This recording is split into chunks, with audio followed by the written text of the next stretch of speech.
¿no? Con los sacramentos, eso sí es propio de quién, de el sacerdote, ¿no? Nos podemos recibir todos la bendición, enseñar de penitencia, oración. Oh Dios, que te apiadas de quienes se humillan y encuentran agrado en quienes desvían sus pecados. Escucha benignamente nuestras súplicas y derrama la gracia de tu bendición sobre estos siervos tuyos, que van a recibir las cenizas para que fieles a las prácticas cuaresmales lleguen a celebrar con corazón puro el misterio pascual de tu Hijo, que vive y reina por los siglos de los siglos. Amén. Podemos hacer dos filas, ¿no? Aquí en medio, y vamos a irnos por los laterales.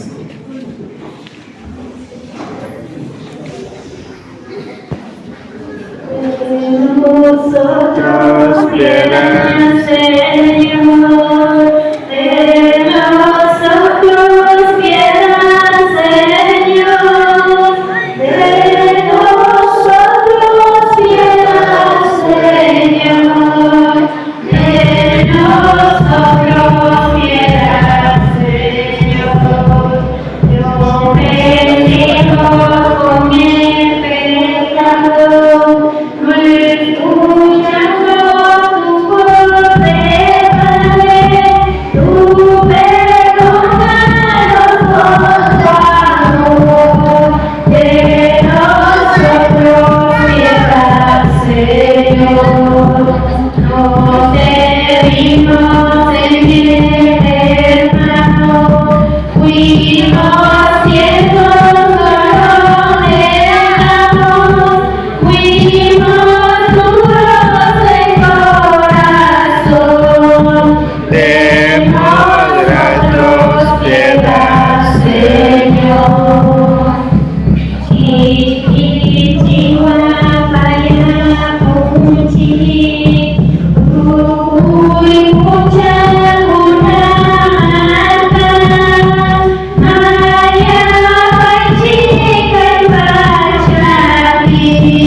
El Señor esté con ustedes. Y con tu espíritu. La bendición de Dios Todopoderoso, Padre, Hijo y Espíritu Santo, descienda sobre ustedes y permanezca siempre.